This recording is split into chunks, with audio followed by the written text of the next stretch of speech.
Bonjour à tous, j'espère que vous allez bien. Aujourd'hui, je vais vous parler de mon histoire Jurassic World que je me suis fait sur le Notosaure. Et donc, commençons. Donc, tout commence juste après le combat dans le port de la section corrompue du DAP. Donc, les 5 d'Isla Nublar viennent d'embarquer sur le cargo du capitaine Lang et Matteo, qui était resté sur place, commence à faire en sorte que les dinosaures soient conduits dans un endroit sûr. Et donc, une équipe d'intervention arrive pour les prêter main forte, mais cependant, pendant que l'équipe se déploie pour récupérer les dinosaures et les transférer ailleurs, un des hommes remarque un conteneur ouvert avec des empreintes palmées sortant et se dirigeant vers la mer. Quelques jours plus tard, des kilomètres en aval, dans le golfe du Mexique, un petit chalutier cubano-américain manœuvre ses lignes. L'équipage remonte un filet lourd, gémissant sous le poids potentiel, mais lorsque le filet émerge, il est vide et à l'exception de quelques lambeaux.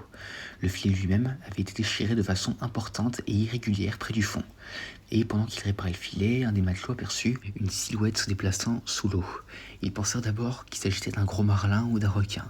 Mais bien sûr, ce n'était pas le cas.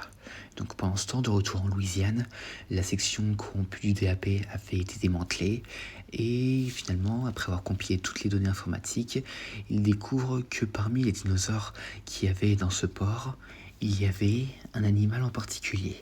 Et cet animal n'est autre que le notosaure de l'île de Mantacorp, qui comme grosse mangeuse et petite bosse était présent sur le site. Ils ont conclu alors que le notosaure est cette créature inconnue qui a plongé dans la mer. Et finalement, alors qu'une section est chargée d'essayer de retrouver ce notosaure, en étant en plus de ça aidé par les autorités, il finit par arriver aux eaux entourant Cuba, où des témoins auraient aperçu une créature au long cou en train de nager. Mais bientôt, ils font une découverte stupéfiante. Il n'y a pas qu'un seul Notosaurus, en effet, il y en avait plusieurs, car en effet, le courtier, donc Sonia Santos, avait créé une installation pour créer des Notosaurus. Mais suite à un raid du FLD, ces Notosaures se sont échappés et installés sur les côtes. Et donc la femelle, donc celle de l'île de Mantacorp, avait trouvé ce groupe et l'avait intégré. Et bientôt, les eaux cubaines devinrent un habitat instable, car ce nouveau groupe de notosaures commença à dominer, perturbant les lignes de pêche, détruisant les filets et effrayant les touristes. Ils devinrent aussi des concurrents pour les requins, et aussi pour les cachalots se nourrissant de calamars et s'approchant parfois dangereusement des bébés.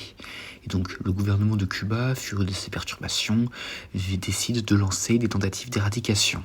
Par exemple, des patrouilles navales larguèrent des grenades sous-marines dans des zones de chasse connues et installèrent des filets spéciaux, mais l'agilité des notosaures, leur nature semi-aquatique et leur capacité à se cacher leur permirent d'échapper aux attaques. Donc le DAP arriva ensuite sur les lieux, officiellement pour prêter main forte, mais en réalité pour étudier et potentiellement contenir la population.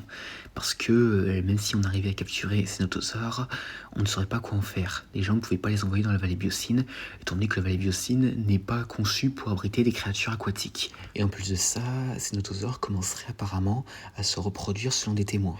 Et finalement, la situation finit par atteindre son point culminant. Lors d'une offensive militaire cubaine, il fut découvert un important site de nidification pour les notosaures. Et de premiers œufs y ont été pondus. Et donc, les militaires ne perdent pas de temps et lancent un assaut amphibie, tuant 2 notosaures et prenant les premiers œufs pondus. Mais cependant, la femelle de Mantacorp, qui n'était pas présente pendant l'attaque, arriva et décida de suivre les pillards. Et donc le DAP, en entendant parler de ça, décide d'intervenir.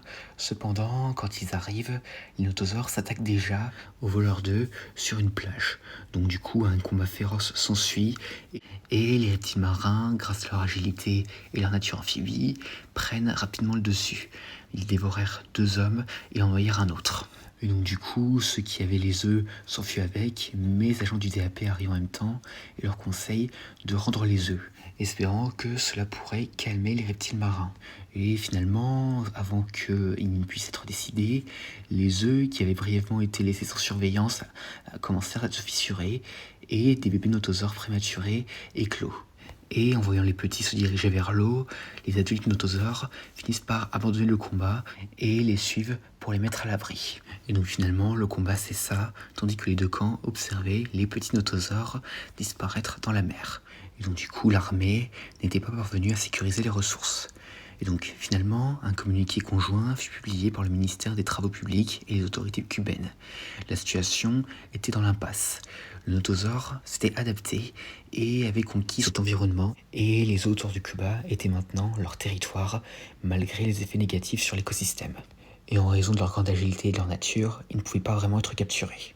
L'impact économique comme écologique fut énorme, et donc du coup, les notosaures étaient bien partis pour rester.